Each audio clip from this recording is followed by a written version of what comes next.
Ya, en honor a los tiempos, les agradecería que empezaran, por favor. Ok. Muy buenas tardes, señora presidenta, señores miembros del panel, señores presentes. Comparece por parte del Ministerio de Obras Públicas el abogado Óscar Manuel Gajardo Carreño, jefe de la Unidad de Defensa Judicial de Concesiones. Y en esta oportunidad estaré acompañado por los ingenieros José Abrigo y Andrés Pozo, y además del abogado de la misma unidad, Franco Ortega.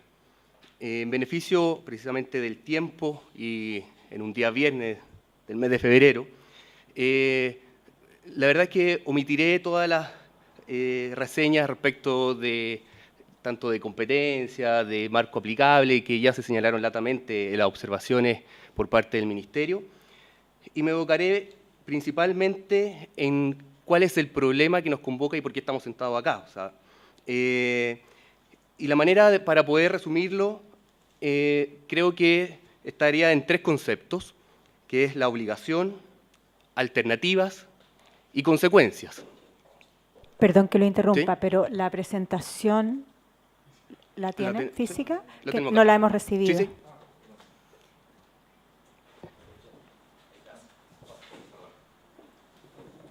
Adelante. Entonces, como les señalaba, para nosotros existen acá tres conceptos que son claves para dilucidar este problema, que sería la obligación, ciertamente de la sociedad concesionaria, las alternativas que tuvo la sociedad concesionaria para cumplir estas obligaciones y cuáles son las consecuencias.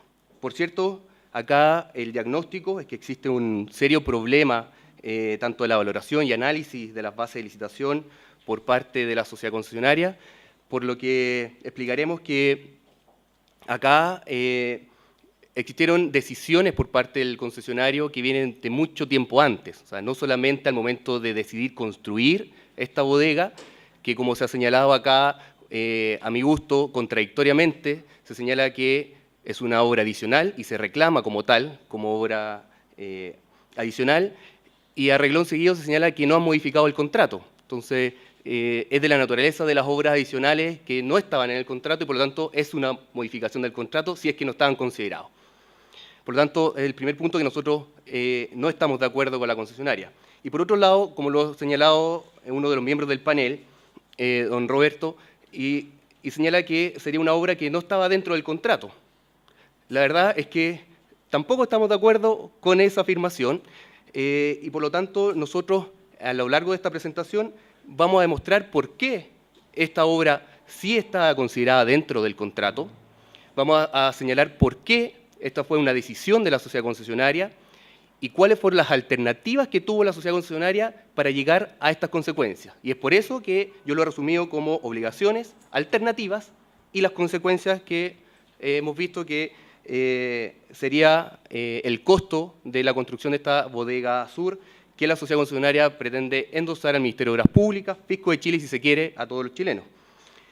En este sentido, el MOP solicita categóricamente el rechazo de la pretensión de Nuevo Pudahuel y para eso nosotros acreditaremos lo siguiente.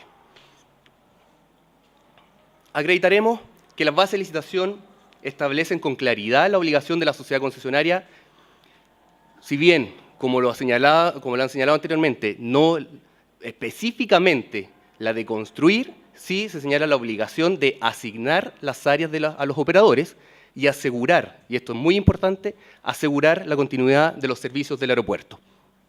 También acreditaremos que el concesionario decidió construir la bodega sur poniente a su costo y no de cargo de los operadores, como en un principio ella misma lo ofertó. O sea, en su oferta técnica señalaba que los operadores construirían estas bodegas. Tercero, que esta no es una obra adicional que deba ser compensada, puesto que los operadores pagan una mayor tarifa. Se ha señalado acá que existen tarifas diferenciadas y precisamente acá no es antojadizo, sino que se señalan tres alternativas que lo vamos a ver más adelante. Además, acreditaremos que el concesionario tuvo oportuno conocimiento de las obligaciones, condiciones y riesgos durante la preparación de sus ofertas. E incluso más, acá no debemos olvidar que también existió un proceso de precalificación de los licitantes. O sea, hubo información además anterior. Además, faltó ahí un número, ahí está. El concesionario, acreditaremos que el concesionario tuvo una errada evaluación y análisis de las bases, tanto en la oferta como durante el contrato, que el concesionario tuvo oportunidad de decidir entre varias alternativas y él fue quien decidió construir. Teníamos 3 alternativas, o sea, sitio de eriazo urbanizado, que esa es la obligación principal, también losa o pavimento, y en última instancia, construir, o sea, con 3 tarifas diferenciadas. Además, acreditaremos que el concesionario no realizó las gestiones oportunas y necesarias para que los operadores realizaran estas obras en la bodega surponiente. Adelanto que la bodega oriente sí construirán los operadores, ¿ya? O concesionarios o arrendatarios, como queramos llamarle en esta oportunidad. Además, acreditaremos que el concesionario pretende resarcir sus errores traspasando el costo al Fisco de Chile y que el concesionario se basa en un supuesto silencio para justificar estas pretensiones. Acá se ha señalado insistentemente en que el Ministerio no dio respuesta a la solicitud del concesionario. Bueno, vamos a explicar cómo es muy fácil, después de haber tomado la decisión y cuándo tomaron la decisión de construir y después traspasar este riesgo y este costo al Ministerio de Obras Públicas. O sea, una vez que yo ya tomé la decisión, decirle al Ministerio, juntémonos, conversemos y veamos cómo solucionamos este problema. Y finalmente, demostraremos que el concesionario tuvo un aparente desconocimiento de sus obligaciones del contrato, puesto que acá la mayor parte de la presentación del concesionario se enmarcó dentro de las obligaciones constructivas, pero se obligó también a la prestación de los servicios y a la continuidad del servicio, que es lo relevante en este caso. Acá yo quise hacer un mapa conceptual muy simple.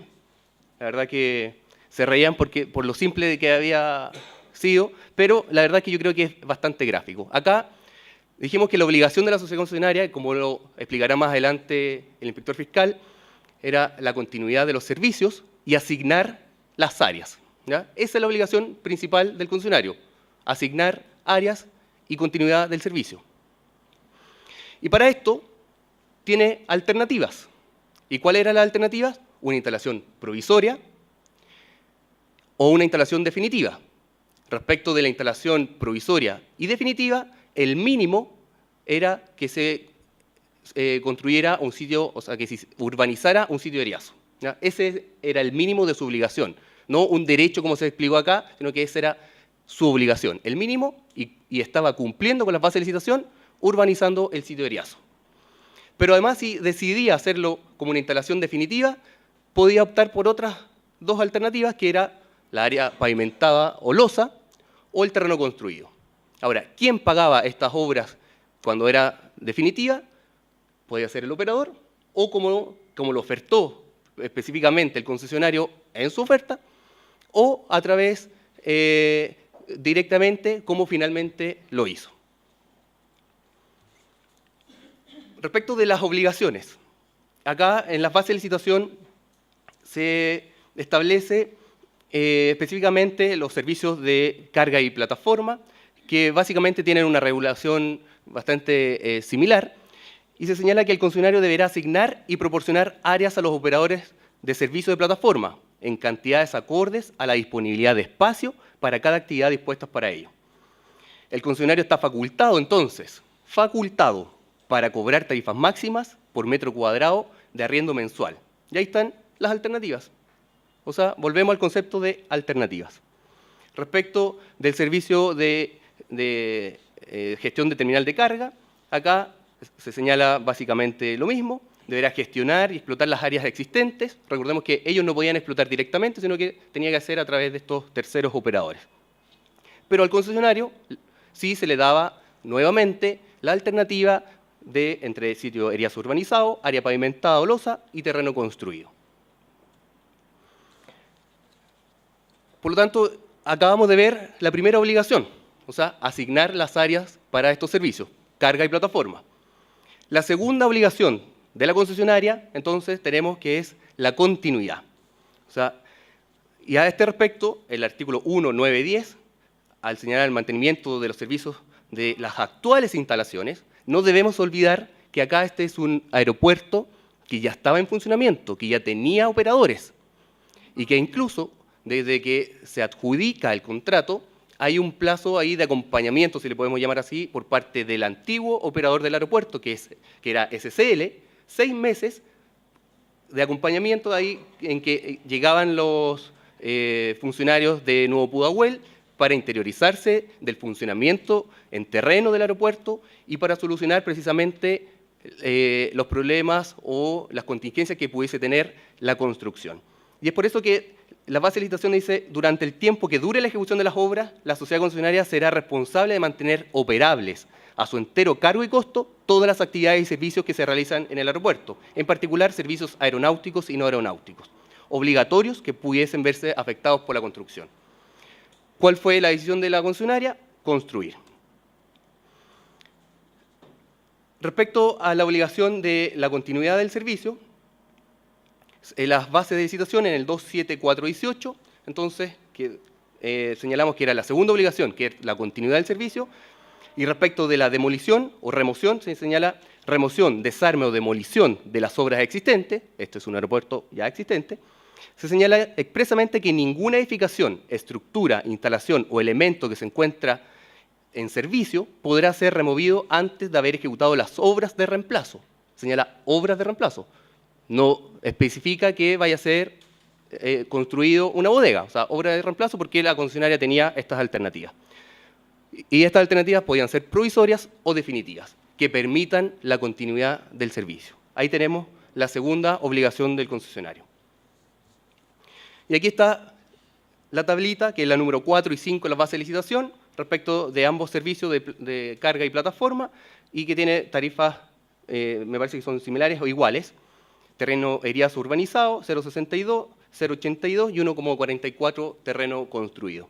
Por lo tanto, cuando se nos señala acá como argumento que la construcción de esta bodega no es rentable o no permite recuperar la inversión por parte de Nuevo Pudahuel, tenemos que estimar que aquí existía precisamente una tarifa que estaba regulada, o sea, dependiendo del nivel de inversión que decidía ejecutar o no la concesionaria, y que además ese porcentaje, cuando se señala acá que no es rentable, tiene que ver con el porcentaje de compartición de ingresos que ofertó también el concesionario. O sea, acá el 77,6% no lo puso el MOP sobre la mesa, sino que fue precisamente el concesionario. Y además, cuando se hace el análisis respecto de los costos y la recuperación que tendría al año 2035, además se deja como el valor del 0,62 como terreno eriazo urbanizado como parte de los derechos adquiridos del concesionario, en vez de calcular el monto respecto de la tarifa total, que serían los 1,44, para calcular la rentabilidad. Pero en última instancia, el 77,6% o el 23% que le corresponde al concesionario lo determinó precisamente Nuevo Pudahuel. O sea, cuando se señala acá si es que existía o no alguna equivocación dentro de las bases, quizás para el segundo licitante, que estuvo 10 puntos más abajo que Nuevo Pudahuel, construir sí era totalmente rentable. O sea, cuando podemos analizar el contrato en su plenitud como un modelo de caja única que se va a explicar más adelante, podemos ver que efectivamente a lo mejor aquí sí había un incentivo para que el concesionario pudiese obtener utilidades. Recordemos, como lo vimos anteriormente, existen servicios dentro del aeropuerto que no necesariamente reportan utilidad y por lo tanto se da la posibilidad de ingresos cruzados y como lo señaló uno de los panelistas, acá tenemos que determinar la rentabilidad, pero respecto del contrato en su conjunto. Y por lo tanto, acá hemos visto que efectivamente habían alternativas y que fueron decisiones de Nuevo Pudahuel. Acá insistimos respecto a que en caso que el concesionario pudiese proveer el servicio de manera definitiva, debía determinar las condiciones constructivas que ofrecería en arriendo. O sea, nuevamente tenemos que es una facultad del concesionario. Terreno urbanizado, pavimentado o terreno construido. Decisión que era propia de Nuevo Pudahuel.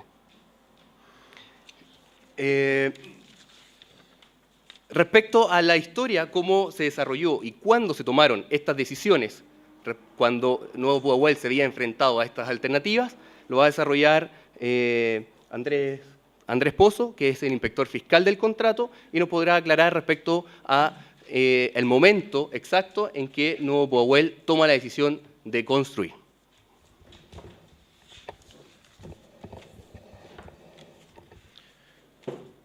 Buenos días. Bueno, yo quisiera contar un poquito de la historia del proceso para complementar lo que ya expuso nuestro abogado y también con el objeto de demostrar que la concesionaria no solo no se quiere hacer cargo de la obligación de prestar el servicio, ya con todas sus implicancias, sino que también, a nuestro juicio, tuvo una mala evaluación de la oferta y durante el proceso ya desde la adjudicación del contrato no se hicieron las gestiones que pudieron haberse hecho para efectos de cumplir con los objetivos del contrato, que era tener esta área operando en un periodo que la propia concesionaria había definido en su programa de ejecución de obra. En este esquema que estamos mostrando, que lo pusimos por etapas, hay una primera etapa que comienza con el llamado a precalificación y que termina con la recepción de oferta, dejando fuera el llamado, ¿no es cierto?, que fue en el año 2013, y considerando desde la solicitud de precalificación, ¿ya? La concesionaria tuvo un poco menos de un año para preparar su oferta, ¿ya? En ese contexto y en esa etapa eran conocidas todas las condiciones, digamos, que establecía el contrato,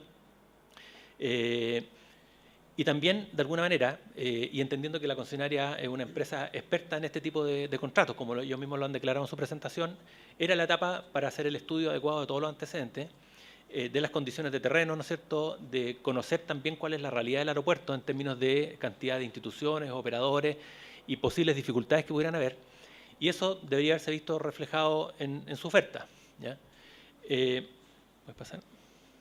Perdón, voy a explicar las etapas primero. Después hay una segunda etapa, que es desde que se adjudica el contrato, que es el 21 de abril del 2015, hasta el inicio de la explotación, lo que llamamos la PSP1, que es cuando el concesionario entra, ingresa, digamos, al aeropuerto, se hace cargo del aeropuerto, que es el periodo de transición, que está diseñado justamente para que el concesionario tome conocimiento ya directo y tenga incluso la posibilidad de interactuar con el concesionario saliente para conocer justamente cómo es el aeropuerto, cómo funciona, cuáles son los servicios, Eso sin perjuicio de considerar que durante el proceso de licitación se entregaron dentro de los antecedentes del contrato todo lo referido a los contratos vigentes, tanto los que terminaban con la concesión anterior como los que se prorrogaban posteriormente, ¿ya? Por tanto, ya en la etapa previa de presentación de su oferta, el concesionario estaba en conocimiento de todas las condiciones antecedentes que tenía que tener en cuenta para presentar su oferta. Bueno, en este periodo también estaba la posibilidad de que él interactuara con el concesionario que estaba en ese minuto para efectos de justamente preparar la transición, ¿no es cierto? Y a partir de la PCB1, que fue el 1 de octubre de 2015, hacerse cargo ya del contrato. Desde ese periodo, ¿no es cierto?, hasta que presentó el primer programa de ejecución de obras, que fue el 20 de mayo, ¿no es cierto?, uno podría suponer que hubo también un periodo de ajuste, o sea, tuvo la posibilidad de conocer el aeropuerto, identificar los riesgos que habían o los problemas que a lo mejor no visualizó durante la presentación de la oferta, y podía haber, en el primer programa de ejecución de obra, que lo presentó con motivo de solicitar el inicio de obra, porque este programa es una condición para solicitar el inicio de obra. Podría también haber hecho algún ajuste en el programa a efectos de quizá este pie forzado, que significaba tener que despejar un área donde estaban los operadores de carga para trasladar, podría quizá haber ajustado.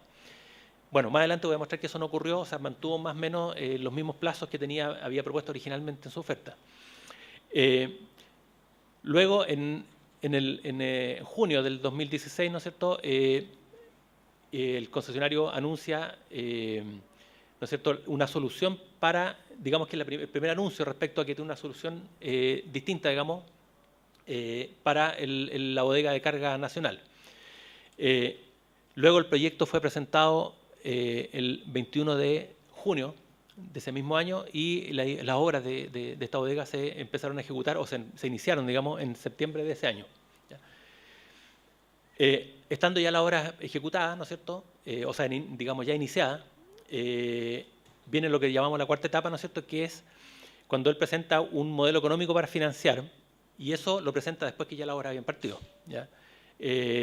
Luego, en julio del 2007, es cuando aparece por primera vez, en forma explícita, ¿no es cierto?, la intención de reclamar esto como obras adicionales.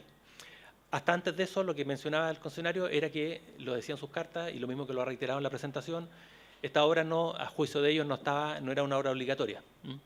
Pero en ese momento recién dijo, solicitamos que nos reconozcan como obra adicional. Y luego, en noviembre del 2017, reiteran la solicitud y, ante lo que ellos estiman como un silencio del MOP, ¿no es cierto?, deciden o informan que van a presentar este tema, esta reclamación o esta discrepancia al panel técnico. Bueno, como dije en la primera etapa, que esta etapa pre-licitación, nosotros entendemos que estaban todos los antecedentes, los que ha mencionado el mismo concesionario, para poder evaluar si acá, y en este caso en particular, había un riesgo. O sea, él conocía el plan maestro, conocía las bases de licitación, y tenía al menos dos aspectos de la oferta donde podía haber asumido, ¿no es cierto?, que acá podía haber un riesgo, ¿no es cierto? Si bien en el contrato quedó claro que habían alternativas, y una de las alternativas que era facultativa era construir, si esa era una posibilidad, ¿no es cierto?, y una facultad que él tenía, lo lógico hubiera sido que él hubiera evaluado ese riesgo y lo hubiera de alguna manera internalizado en su oferta económica, porque él, como ya se dijo, fue el que propuso el porcentaje de compartición. Y por otro lado, estaba también el programa de ejecución de obras que presenta en la oferta, donde él define cuáles son la secuencia constructiva y en qué momento necesitaba despejar un área y por lo tanto necesitaba tener construida la bodega para poder trasladar, o ya sea construida por los operadores o por el concesionario u otra opción. Bueno, en esa oferta, obviamente, nosotros, y queremos insistir, a nuestro juicio no hubo, hoy día aparece como un problema no previsto, pero a nuestro juicio todos los antecedentes estaban, y lo demuestra incluso la evaluación económica que muestran ahora respecto a si esta obra era financiable o no, con la diferencia de tarifa. Si no lo era, tendría que haber asumido que el modelo de negocio del contrato permitía la posibilidad de que algunos servicios que se entregaban no generaban ingresos, y hay otros que generan ingresos, y la suma y resta, ¿no es cierto?, de ingresos y costos es lo que tenía que haber dado o haber determinado finalmente el porcentaje de comparticipación propuesto, para efectos de que la concesionaria tuviera su compensación, sus utilidades correspondientes. Bueno, la segunda etapa la mencioné en la etapa anterior, esta etapa donde el concesionario se hace cargo del contrato, la etapa entre la adjudicación y la PCP1, que es cuando entra el contrato, donde él tiene un derecho, pero también una obligación, ¿no es cierto?, que es tomar contacto con el concesionario actual y presentar algunos programas, ¿no es cierto?, y algunos procedimientos para que una vez que se tenga que hacer cargo de la obra, pueda administrar el contrato como corresponde, ¿ya? En ese periodo no nos consta que haya habido, y eso lo dejo como una pregunta quizás para el concesionario, que él haya hecho gestiones, ¿no es cierto?, con los operadores para efectos de resolver este tema, o al menos identificar que había un riesgo y que por lo tanto tenía quizás que tomar otra opción. Luego, una vez que se produce la PSP1 y el concesionario se hace cargo del contrato, se produce una etapa donde, si bien el concesionario dice que hubo silencio por parte del MOP, la verdad que hubo una abundante correspondencia. Yo no alcanzo a ver allá, así que me tengo que acercar. Bueno, hubo abundante correspondencia que se inició cuando la concesionaria declara que no habían 3 operadores, ¿no es cierto? Y ahí empieza una correspondencia en el sentido que el MOP le solicita que informe, luego le solicita que informe cuáles son las gestiones que ha hecho para obtener un tercer operador, y luego agrega además que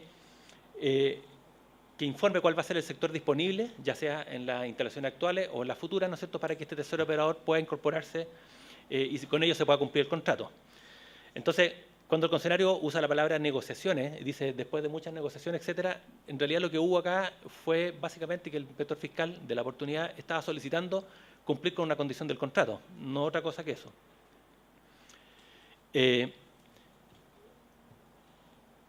Bueno, aquí el concesionario plantea que había una dificultad en el sentido de que un tercer operador en la instalación existente era poco viable porque como en el corto plazo esa área se iba a intervenir, había que trasladar, para ningún operador iba a ser atractivo instalarse, construir o invertir en ese lugar. ¿ya? Y en el fondo asegura, ¿no es cierto?, que como está previsto en el anteproyecto referencial, se dispondrá en el mediano plazo de las áreas urbanizadas, ¿ya? A continuación de esto, y quiero mostrar ahí un poco las fechas, el 20 de mayo del 2016, el concesionario presenta el programa de ejecución de obra, ¿ya?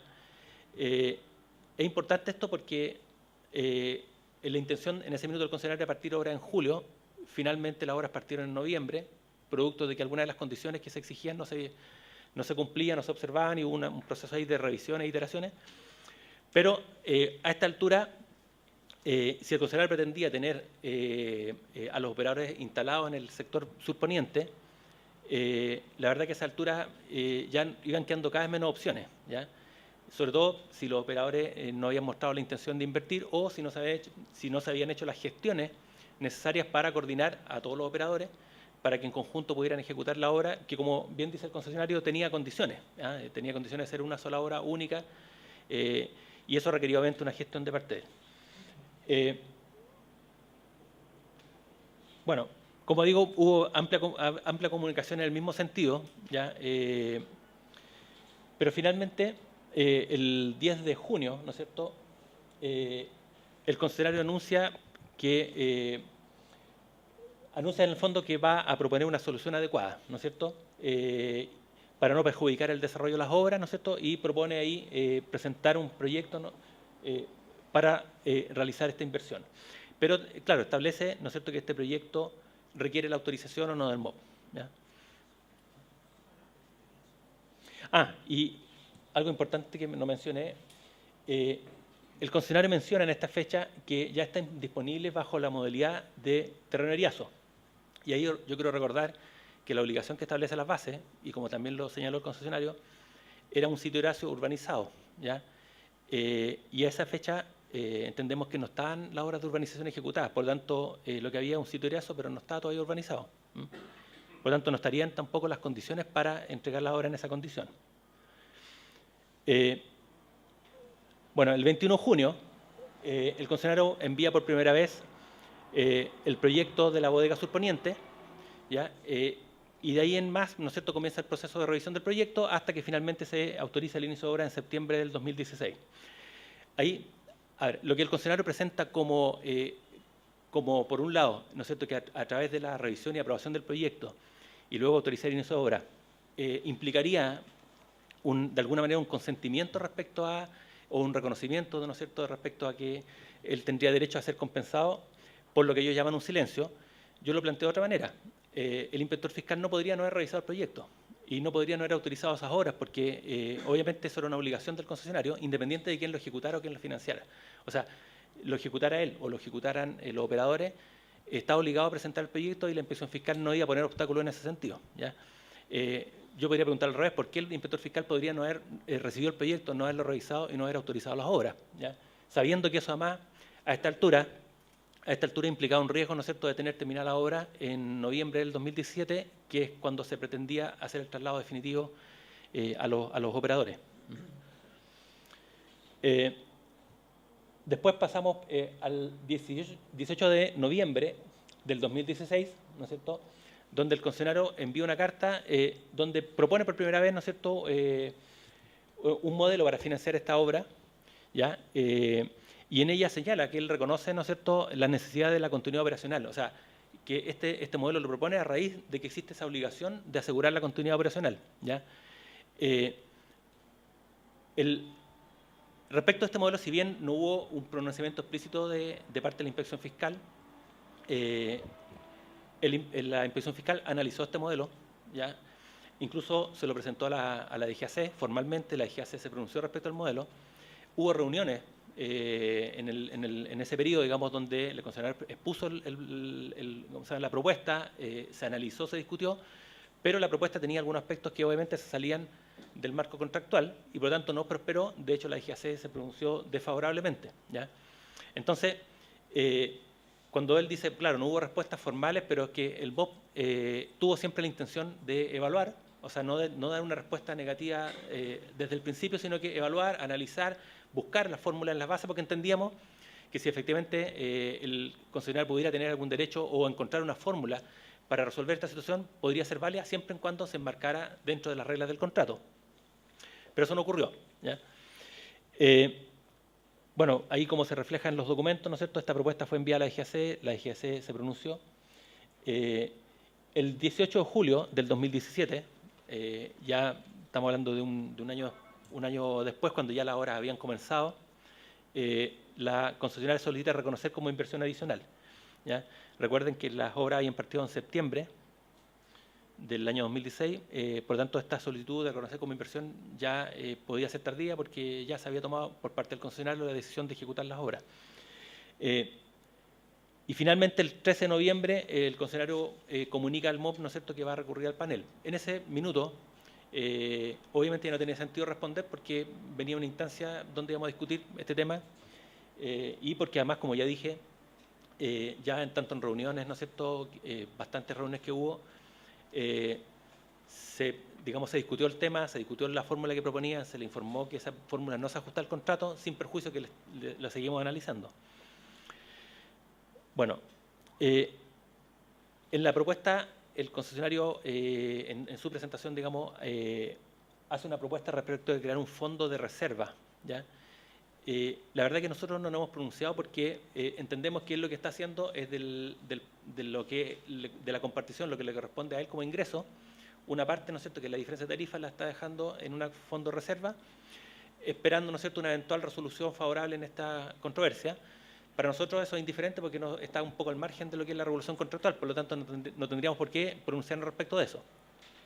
Sí podríamos plantear dudas respecto a cómo eso se refleja en las declaraciones de compartición de ingresos, pero como estas obras partieron recién a fines de diciembre, la primera declaración debería estar en proceso recién de presentación y revisión. Respecto al presupuesto de obra, no hemos tenido un presupuesto detallado como lo establecen las bases, ya ni todos los antecedentes para poder evaluarlo, pero sí podemos mencionar que las bases establecen, sobre todo cuando se trata de obras adicionales, una forma para presentar y para calcular el presupuesto de las obras, y debe ser, en primer lugar, detallado, segundo, de tener precio unitario. Los precios unitarios tienen que estar tomados del anexo 3 de las bases, y si no estuvieran tomados del anexo 3, debería haber lo que se llama un precio convenido, y eso requiere una presentación detallada del precio para que la inspección fiscal lo revise y definir si hay acuerdo o no respecto a ese precio. Eso obviamente no ha ocurrido todavía. No podría incluir gastos generales y utilidades, ¿ya?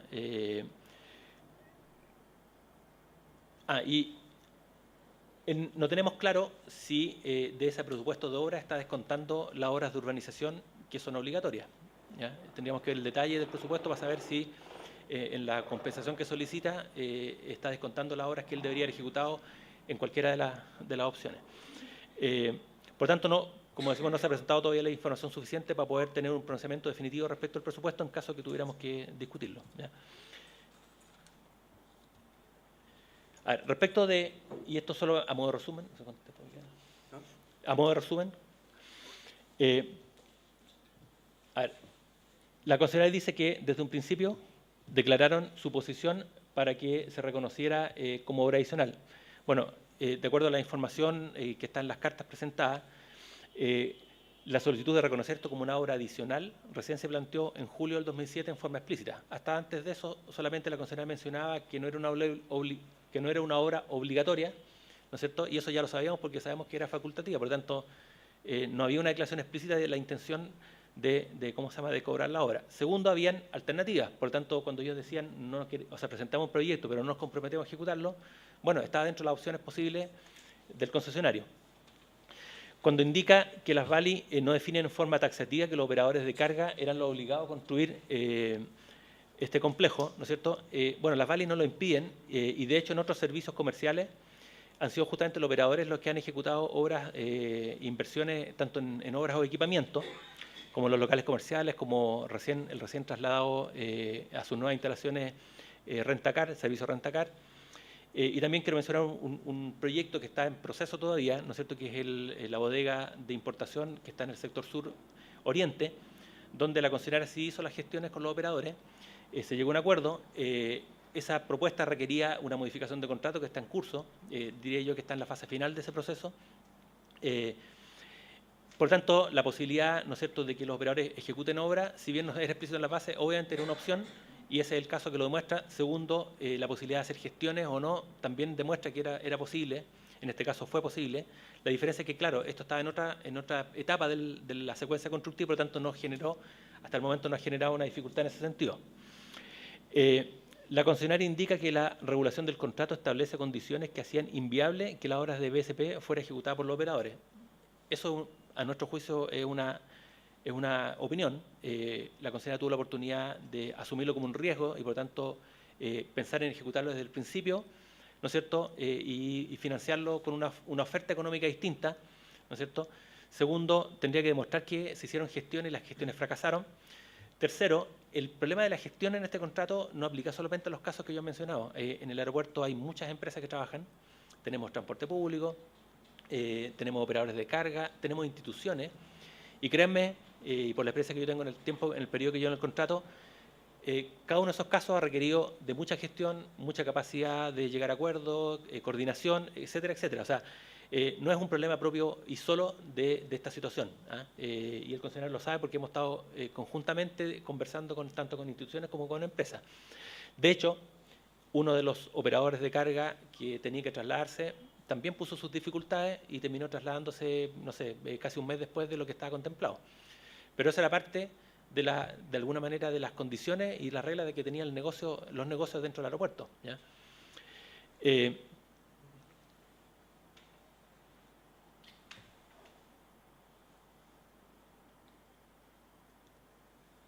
La concesionaria señala que no considera este proyecto como parte de sus inversiones. Bueno, eso ya lo hemos dicho. Efectivamente, si hubieran hecho esta evaluación de si era factible financiarlo con la diferencia de tarifa y también la evaluación de que esto era un riesgo, o sea, que había una dificultad o un riesgo de no poder coordinar a los operadores y no ejecutar, y además estaba la posibilidad de ejecutarlo directamente, lo más lógico hubiera sido que lo hubieran incorporado en su oferta. Y yo podría pensar que a lo mejor los operadores que ofertaron 10 puntos más arriba, a lo mejor sí este riesgo lo tenían evaluado y por lo tanto para ellos no habría sido un problema de rentabilidad, ¿no? Después voy a explicar un poquito este modelo que entiendo que se discutió ampliamente porque ya han hecho presentaciones anteriores al respecto.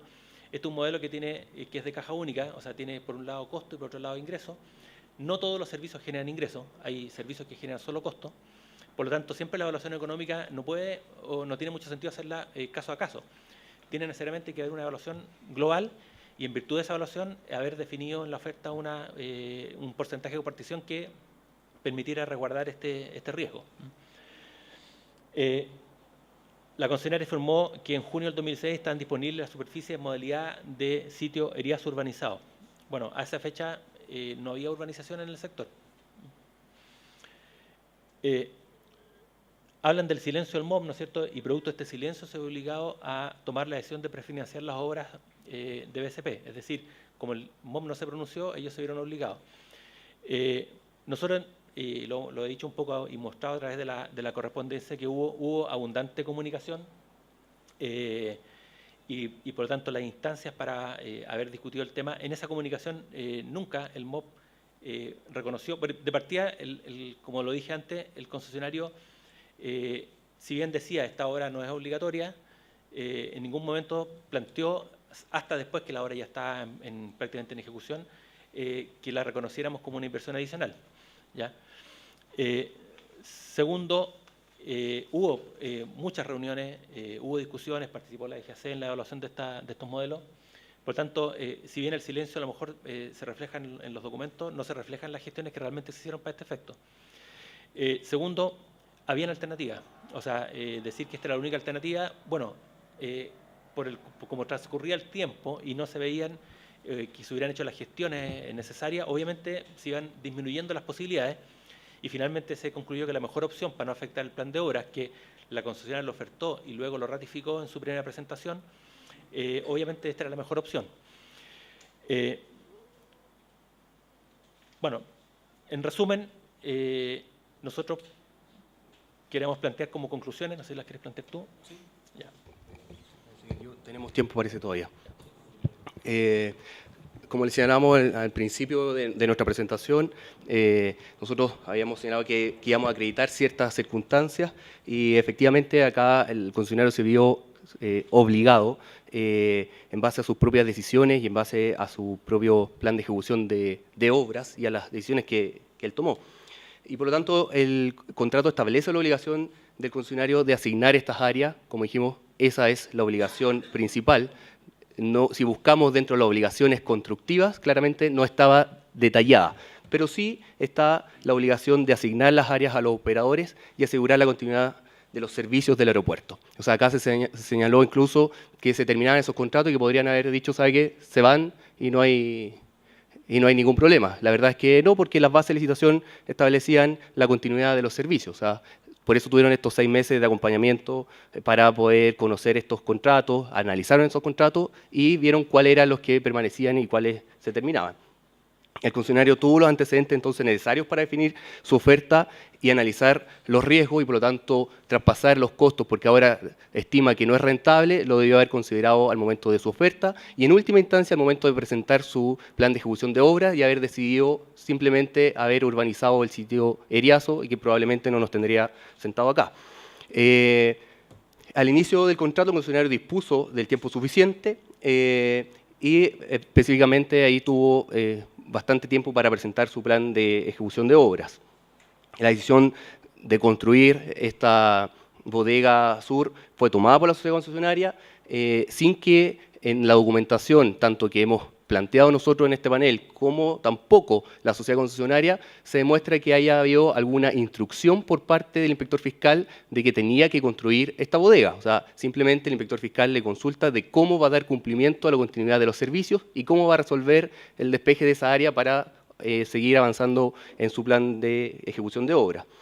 Y efectivamente el inspector fiscal tuvo la decisión de analizar esta propuesta, no se cerró inmediatamente, pero efectivamente, como se ha dicho acá, es una asociación público-privada y por el lado público, este contrato, bien lo sabemos, se rige por el derecho público y nosotros teníamos que analizar si la propuesta que estaba planteando el concesionario de este nuevo modelo de negocio podía ser aplicable o no. De hecho, se presenta como un modelo con un tercero inmobiliario quien compraría aparentemente esta bodega y se lo subarrendaría a los operadores. La verdad que eso contrasta con la regulación del contrato respecto de la compartición de ingresos. O sea, ya lo vimos en su oportunidad respecto a la compartición de ingresos porque efectivamente es la compartición de ingresos de la concesión y no específicamente del concesionario. Por lo tanto, estarían cobrándole a los operadores una tarifa más alta, pero estarían compartiendo una tarifa menor y por lo tanto, de todos modos, estarían traspasando el costo al Estado, porque el Estado tiene el derecho del 77,6% de recibir respecto de la tarifa que está cobrando al operador. O sea, en este caso, tarifa construida y por lo tanto no podríamos nosotros en estos momentos tomar la decisión de compartir el ingreso solamente por el sitio Eriazo. Ya está construido y por lo tanto ya es un derecho que tiene el concesionario de cobrar esa tarifa. Si bien hemos tenido la voluntad de poder analizar esta situación y también hemos señalado en esta presentación respecto del análisis de los costos, la verdad es que para el Ministerio de Obras Públicas esta no es una obra adicional, esta es una decisión por parte del concesionario y por lo tanto no corresponde analizar respecto del valor que tuvo esta bodega o esta construcción. Sin embargo, hacemos presente que ante la presentación de la concesionaria de 280.000 UF, ese costo la verdad es que nos parece un poco abultado respecto de las obligaciones que de todas maneras, en cualquier circunstancia, el concesionario debió haber asumido. Y por lo tanto no podemos distraer la obligación de construir ciertas obras respecto de la obligación del concesionario de prestar estos servicios del aeropuerto. O sea, si no se prestan estos servicios en el aeropuerto, se paraliza. O sea, el aeropuerto más importante de Chile se paraliza porque el concesionario, y como lo ha señalado insistentemente acá, en esta y en otras oportunidades, es un concesionario experto en estas materias. Y por lo tanto, ese concesionario no habría sido capaz de poder cumplir con el contrato y eso le hubiese provocado probablemente el incumplimiento grave y la extinción del contrato, así que nos ponemos fatalistas respecto a que no se hubiese dado la continuidad del servicio. Y ese es el motivo por el cual el concesionario, para cumplir con su plan de ejecución, toma esta decisión de invertir y que ahora extemporáneamente intenta traspasar el costo al Ministerio de Obras Públicas. El inspector fiscal, como últimas conclusiones, entonces, consultó en reiteradas oportunidades respecto del cumplimiento de estas condiciones, ya lo dijimos, las obligaciones de los servicios de carga y plataforma y cómo aplicaría estas reubicaciones. El concesionario presentó acá unos planos respecto de dónde tenían que ir las bodegas, dónde tenían que ir los servicios, mostró incluso la bodega, la extensión y todo, y por lo tanto el inspector fiscal lo que le consulta es cómo va a dar cumplimiento a estos servicios, ¿ya? La decisión, insisto, era de ellos. Se presenta acá como que el concesionario ha sido diligente y que ya en el mes de octubre, creo, una carta con Correos de Chile. La verdad es que Correos de Chile no debía estar considerado dentro de la bodega sur, ¿ya? Porque tenía otra ubicación. De hecho, estaban en conversaciones respecto de otra bodega que estaba disponible y por el cual iban a suscribir un contrato, y posteriormente Nuevo Pudahuel paraliza la suscripción del contrato y le señala a Correos de Chile que se tiene que trasladar al sitio de Iriazo y que tiene que construir. Ante esa voluntad del concesionario frente a Correos de Chile es que recibe esa respuesta. O sea, teniendo un galpón, un lugar habilitado, Correos de Chile para poder trasladarse, le dice no, usted tiene que trasladar a este sitio de Iriazo, ¿ya? Que a esa altura tampoco estaba urbanizado. Y por lo tanto recibe la respuesta que dio a conocer. Pero no era dentro de los operadores que tenían que estar considerados dentro de esta bodega. Y por lo tanto la solicitud de reconocimiento de inversión como obras adicionales llegó recién en el año 2017, a pocos meses del término de las obras, y no se siguieron los procedimientos administrativos, como se señaló incluso acá, para modificar el contrato con nuevas inversiones. O sea, efectivamente, si acá el concesionario estimaba que esto era una obra adicional y una obligación que no le correspondía, debió haber activado los mecanismos para una modificación del contrato y no haber simplemente tomado la decisión, ejecutado y después traspasar los costos de un contrato entre privados a suma alzada que el Ministerio no ha tenido conocimiento alguno, sino hasta ahora. Esa es nuestra presentación, señores del panel. Muchas gracias. Muchas gracias.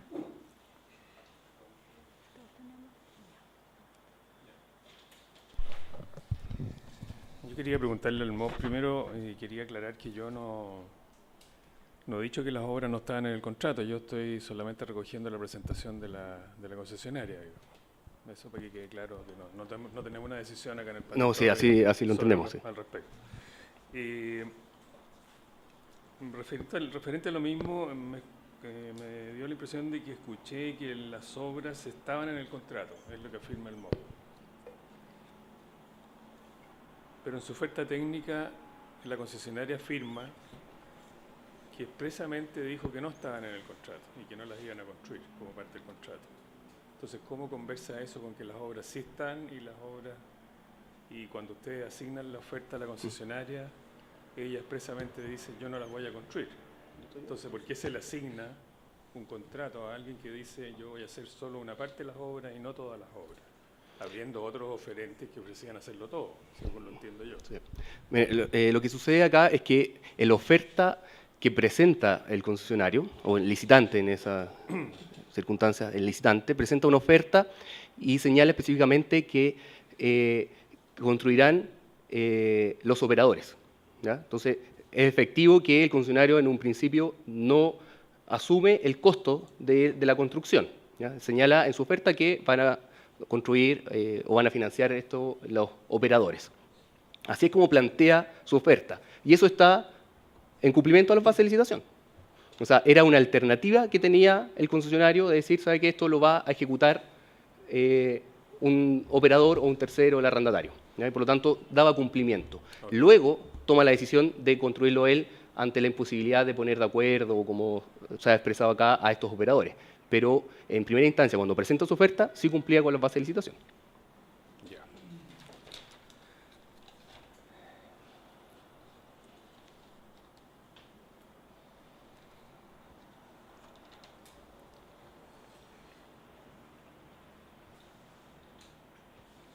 Después hay otra afirmación que escuché de parte del MOB, que el tipo de construcción no estaba definido.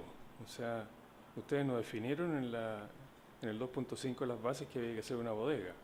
Ustedes dicen hay que entregar electricidad, una serie de cosas, servicios, agua potable. Eso lo expliqué tú. A ver, sí, efectivamente en el 2.5 lo que habla es de obras de urbanización, ¿ya? Y por lo tanto son todas las instalaciones como anexas que requieren un edificio para poder funcionar, que luz, agua, que sea alcantarillado, vialidad. Y esas están listadas, pero también dice y otras. Efectivamente no está establecido que debía construir el edificio principal, ¿ya? Porque esa obra era opcional. O sea, si el concesionario podía construirla él directamente y cobrar tarifa construida, o podría traspasársela a los operadores, y en ese caso tenía que cobrarles tarifa de ERIASA, ¿ya? Pero siempre tenía que urbanizar. Eso es lo que está establecido en el 2.5. Ahora, nosotros lo que hemos insistido es que en este caso la obligación de construir, si bien era una opción, indirectamente viene o emana, digamos, de la obligación de asegurar la continuidad, porque esa era de alguna manera una condición, un pie forzado que pone el contrato. O sea, si yo tengo instalaciones operativas en el aeropuerto y tengo que sacarlas para demoler, para poder ejecutar las obras, si no tengo la alternativa, ya sea provisoria o definitiva, no los puedo sacar. Entonces, esa era una condición del contrato, ¿ya? Y esto, como les decía antes, se aplica a distintas situaciones. Acá hay transporte público, hay instituciones que hubo que trasladar, hay más empresas también operando en el aeropuerto que requieren ese traslado. Y si no existen las obras definitivas o provisorias, ¿no es cierto?, el concesionario no los puede sacar. Por lo tanto, era una condición del contrato, de alguna manera tener que asumir al menos la condición provisoria. Entonces, nosotros decimos que la obligación en este caso emana de la obligación de prestar el servicio y darle continuidad. Y además de la condición de no poder remover a nadie si es que no había una solución provisoria o definitiva. Ya, pero la solución, por ejemplo, como hay 3 alternativas en las tarifas, una solución era hacer el sitio Eriazo con urbanizado. Claro. ¿Y eso era suficiente para el MOP? Sí. ¿Y esa condición se respetaba la condición en la que estaban los operadores antes? ¿Estaban en un sitio Eriazo o estaban en un los operadores tenían ¿cómo se llama? Edificios, bodegas construidas. Mantener las condiciones. Ahora, también hay que entender que los operadores, y en general todas las empresas que operan dentro del aeropuerto, son clientes del concesionario. Y eso está sujeto, obviamente, a acuerdos de tipo comerciales y contractuales, que se rigen no por el régimen del contrato público, sino por un régimen de relación de contrato privado, digamos, ¿ya? Entonces, esos acuerdos, las condiciones, ¿no es cierto?, obviamente dependen de esa relación, de los acuerdos que ellos puedan llegar. Lo que el contrato entiende o establece, digamos, es que acá hay la obligación de darle continuidad a los servicios. El concesionario mencionaba que las bases ponían como condición un mínimo, ¿no es cierto?, que era 3 operadores, pero no mencionó que cuando hay más interesados que el mínimo, la única limitación es el espacio, y para eso tiene que proponer un mecanismo de asignación para que haya igualdad de acceso. O sea, está de alguna manera también implícita la posibilidad de que para un determinado servicio existan más interesados y que a lo mejor hay limitaciones de espacio. Por lo tanto, hay que establecer estos mecanismos de asignación. Si bien es cierto, ustedes no definieron en el 2.5 el tipo de edificio, en alguna parte de las bases dice que el edificio tenía que ser continuo. Entonces, eso de alguna manera impide, ¿no es cierto?, que lo construyan los operadores, porque ¿cómo le vamos a pedir a un operador? O sea, habría que ponerlos a todos de acuerdo para que hicieran un solo edificio continuo. Bueno, yo ahí estaba mencionando un ejemplo. Entonces hay una contradicción ahí. Sí, no, pero ojo, porque en el sector poniente, en el sector oriente, suroriente, que está destinado a la carga de importación, hay 3 operadores que van a construir en conjunto un edificio, ¿ya? Para lo cual el concesionario incluso presentó una propuesta que requirió modificación de contrato, pero ahí el ejemplo de que es factible ponernos de acuerdo, firmar un contrato. Ellos financian esa inversión, ¿ya? Obviamente se recurrieron a algunos mecanismos que tienen las bases, que es permitir un plazo de contrato mayor a los 5 años, porque para poder recuperar la inversión obviamente tenía que haber un plazo mayor. Entonces, ese ejemplo, uno podría decir son menos operadores, pero ese ejemplo demuestra que era factible. Ahora, en cualquier caso era una condición conocida en el momento de la oferta, ¿ya? Por lo tanto, si yo visualizaba que había un riesgo de poner de acuerdo a tantos operadores, conociendo el aeropuerto, conociendo cómo funciona, y que era un riesgo, debería al menos dentro de mis supuestos, ¿no es cierto?, haber considerado la posibilidad de que a lo mejor no podía llegar a acuerdo y a tener que financiarlo directamente, y eso haberlo reflejado en la oferta económica, ¿ya?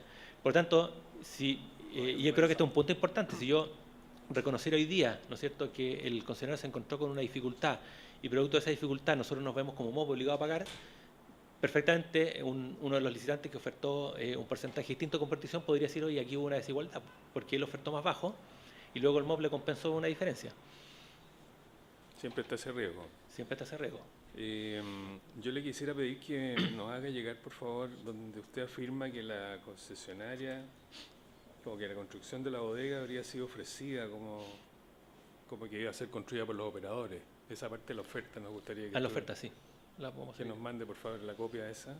Y lo mismo a la concesionaria, quería pedirle que nos envíe donde ellos en su oferta declaran que no van a hacer la bodega, porque hay como contradicciones. Entonces, por un lado decimos la van a hacer los operadores y por otro lado decimos no la vamos a hacer. Está acompañada en el anexo 10. Está acompañada. Sí. Ah, El ya. documento número 10 completo de la oferta del documento de trabajo donde estaba la ejecución de la obra. Ok. Y ahí está en algunas páginas Ok. específicas. Y la última pregunta que tengo es que usted afirmó, en el MOB me refiero, a que la concesionaria cobra más tarifa de la que autorizan las bases respecto de los ingresos de esta bodega. ¿Le cobra a los operadores? ¿Le cobra más tarifa? ¿Cómo era eso? No, nosotros no hemos señalado que esté cobrando mayor tarifa a la permitida en las bases. O sea, respecto al planteamiento que hacen acá del diferencial, ahí, respecto de eso, nosotros tenemos cierta discusión en cuanto a la compartición de ingresos, ¿ya? Porque está construido y por lo tanto ellos están cobrando tarifa o debieran cobrar tarifa a precio construido, que es una tarifa más alta y por lo tanto el porcentaje que le corresponde al fisco también es mayor.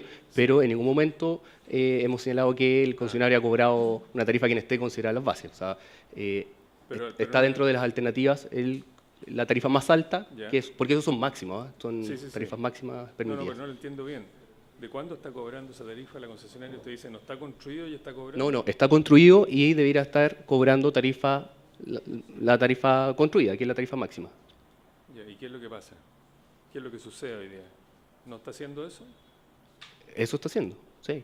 Lo que pasa es que yo me refería a eso respecto del modelo que presentaba como una solución de este operador intermedio, inmobiliario, y que en el fondo la compartición que haría el concesionario con el Estado sería respecto del sitio de Eriazo. El diferencial lo cobraría en el fondo este tercero inmobiliario. A eso me refería. Sí, es aclarar, sí, que efectivamente en un periodo del proceso él presentó un modelo de financiamiento y en ese modelo es donde él cobraba una tarifa, pero cobraba una tarifa más alta, pero compartía con el MOB por la tarifa más baja. Y ese modelo fue el que finalmente no prosperó, digamos. Pero en la realidad estas bodegas empezaron a operar entre mediados de diciembre y principios de enero, y desde ese minuto el concesionario está operando y la tarifa que debería cobrar, de acuerdo al contrato, es tarifa construida y sobre esa tarifa compartir. Ya, o sea, no ha sucedido lo primero que ustedes mencionaban. No. Ya. Muchas gracias. No tengo más. Muy bien, yo tengo un par de preguntas que hacerle. Sí, vamos a pasar. Sí, te paso después a ti. Quisiera que me ayudaran a entender un poco. Así como la sociedad concesionaria pudo calcular que la construcción de la bodega surponiente no se financiaba con las tarifas reguladas del contrato, el MOB evidentemente también lo tuvo que tener claro cuando lo calculó.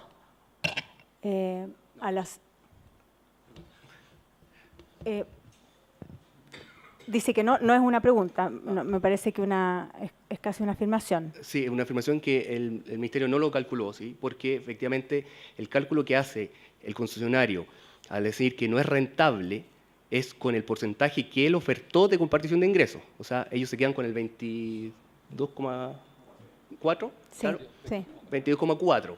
Y por lo tanto, el MOB imposible que hubiese hecho ese cálculo porque podría haber sido adjudicado a otro con otro porcentaje y por lo tanto ahí sí hubiese sido a lo mejor rentable. Perfecto.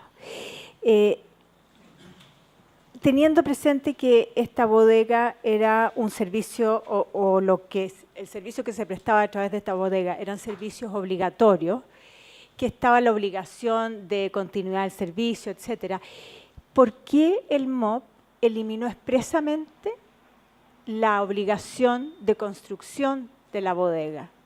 Lo elimina expresamente y lo ratifica en las respuestas que da a las consultas a través de las circulares aclaratorias.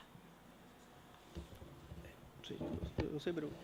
Bueno, a ver, lo que pasa es que no quiero especular sobre la historia del proceso de licitación porque no me tocó participar en esa etapa, ¿ya? Pero lo que yo puedo deducir de lo que uno ve ahora es que con eso en el fondo se da la posibilidad de que lo construyan los operadores y eso podría eventualmente facilitar obviamente la gestión y las inversiones.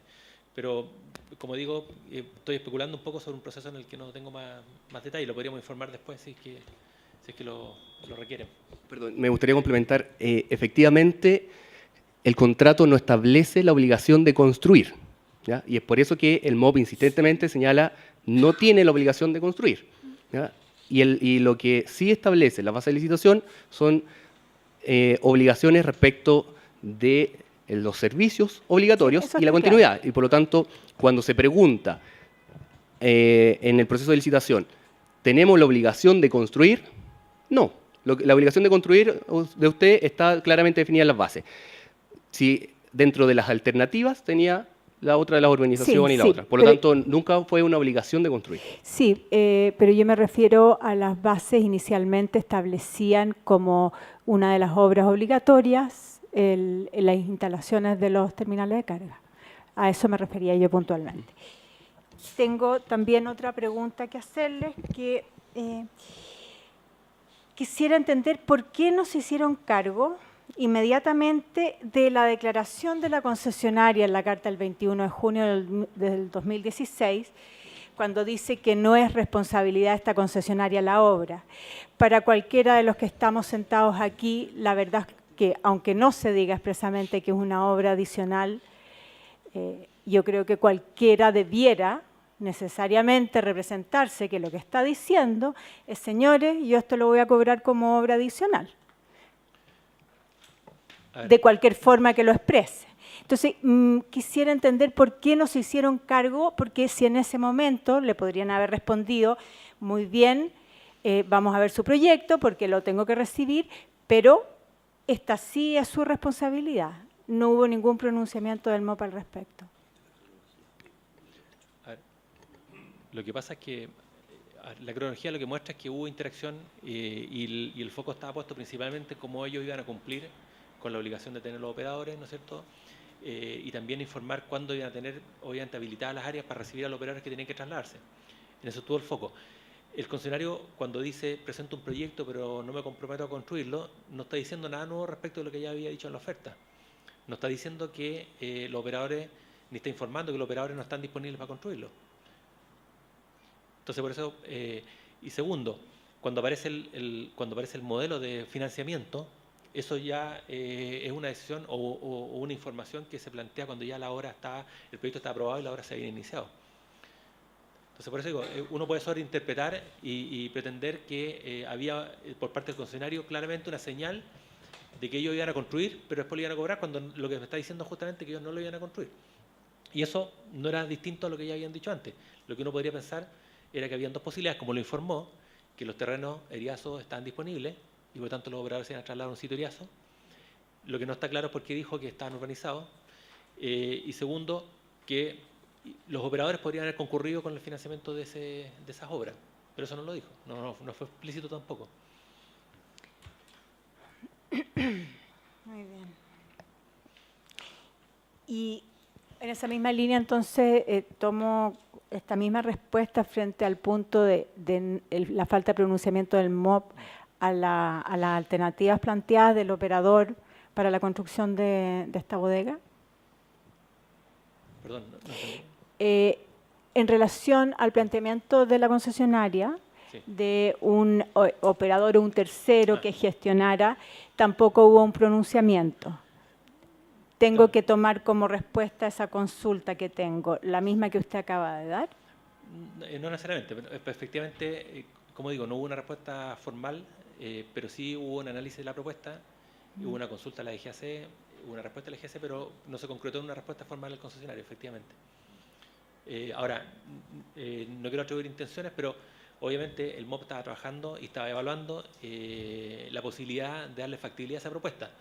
¿Ya? Ahora, la cantidad de propuestas que la concesionaria hace que se salen del marco contractual son bastantes. Entonces también nosotros tenemos que tomarnos el tiempo y el cuidado, ¿no es cierto?, poder evaluar bien, porque son propuestas que en general están forzando un poco los límites del contrato.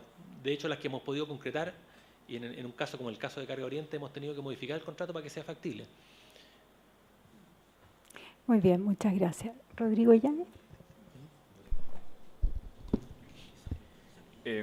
Una pregunta, pero en realidad una petición para el MOP después, los próximos días, que la vamos a reiterar como petición de información adicional.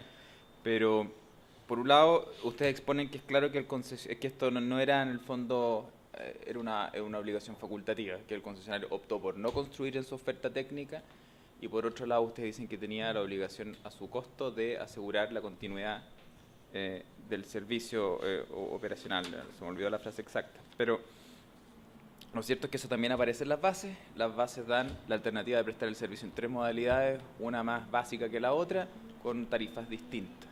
Por lo tanto, entiendo que la posición es clara en el sentido que el concesionario pudo haber optado por alguna de las 3 y por lo tanto, si optó por la más básica, la obligación del concesionario debiera entenderse de prestar o asegurar la continuidad del servicio en esa modalidad.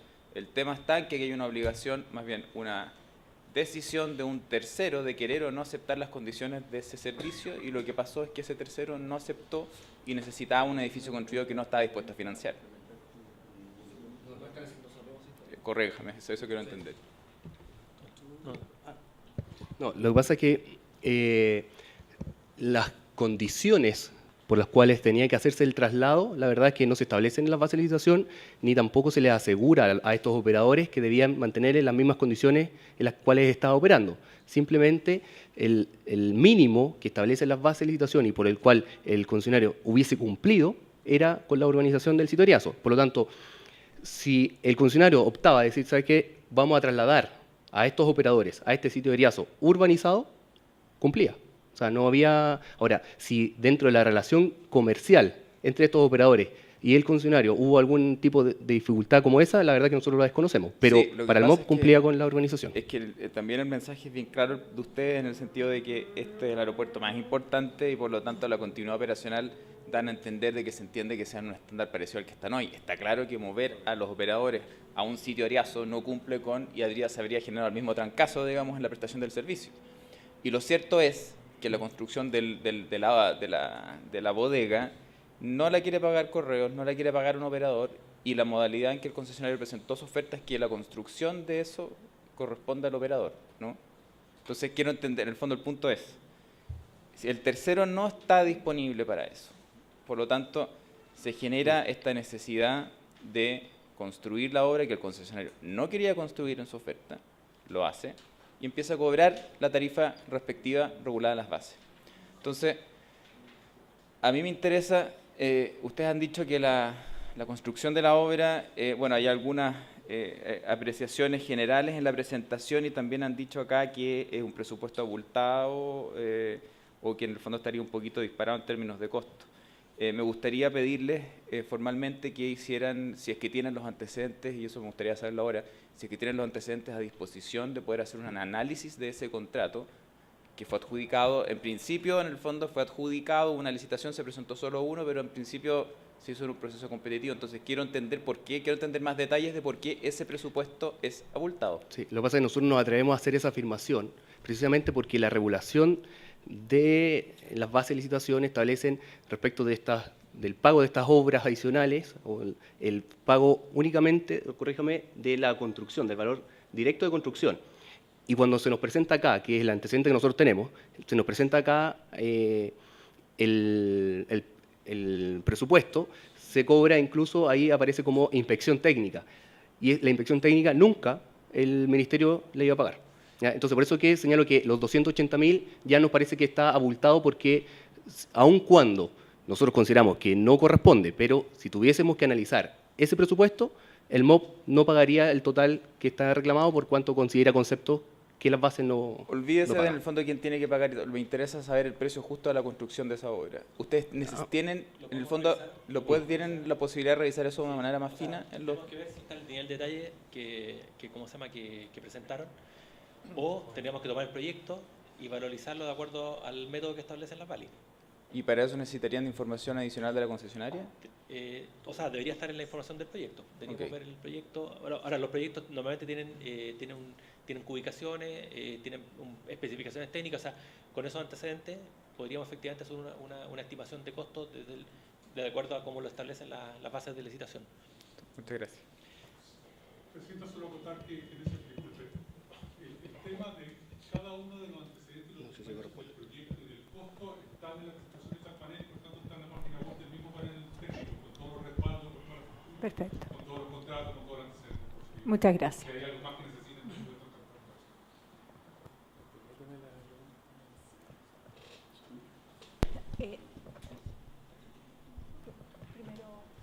Teodoro Vygotsky, por favor.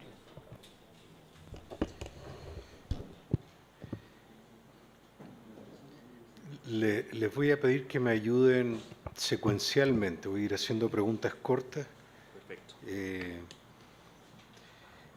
Los espigones, ¿era posible construirlos conservando a los arrendatarios que estaban en esa zona? No. Ya. O sea, los arrendatarios tenían que salir. Sí. ¿El plan maestro dónde contemplaba que tenían que irse? Aquí está la foto. Los de carga de Nacional al sector surponiente, donde está. Este es el plan maestro. Sí, pero siendo en simple, tenían que irse solamente al espacio donde está la bodega, Exacto. que originalmente era un sitio eriazo. Sí. Quiero aclarar una cosa. El plan maestro establece como normas de zonificación dentro del aeropuerto, proyecciones a futuro. Hay un plan maestro 2030 y va proyectándose, que en el fondo regula la expansión y establece algunas condiciones generales como urbanísticas de edificación. ¿Ya? Eso es lo que establece, y por eso en este caso había establecido que la obra tiene que ser una obra única para todos los operadores. Pero no es, solamente se queda a ese nivel, no llega al nivel de definir aspectos de diseño ya de constructivo. No, está bien. Colocamos una caja de zapatos grande, pero había un único lugar previsto. Claro. Y lo otro, hay otro plano que no está acá, que muestra en el fondo los traslados que se deberían realizar, Sí. tanto de instituciones como de empresas, digamos, que están ubicadas en las áreas donde se iba a construir. Ok. Déjeme hacer un breve resumen de lo que usted me está señalando para ver si entendí bien. Los 18 arrendatarios potenciales de la bodega no podían seguir donde estaban y el plan maestro contemplaba que tenían que ir al sitio eriazo de la bodega. ¿Estamos de acuerdo? Sí. Ok. Si se hubiese arrendado el sitio eriazo o urbanizado, la capacidad de coordinar a 18 actores es un poco más compleja que 3, que era, entiendo, la bodega Oriente. ¿Estamos de acuerdo en eso? Es un tema probabilístico nada más. Es más fácil 3 coordinados que 18 coordinados. ¿No es cierto? Sí. Claro.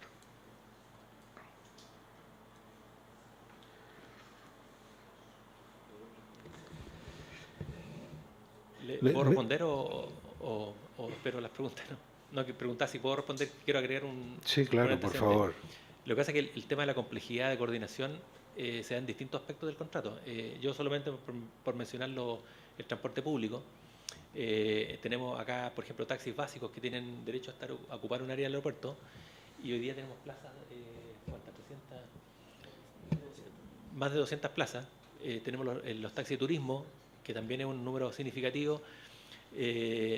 Tenemos transporte público, las empresas de rentacar, etcétera. O sea, si uno seguía la complejidad por la cantidad de prestadores de servicios que están o usuarios del aeropuerto, ¿no es cierto?, que requieren instalaciones y requieren establecer una relación comercial con el concesionario para poder ejercer su actividad, hay muchos ejemplos y algunos bastante más complejos que este caso. Ahora, José Abrigo quería contar también la experiencia de área.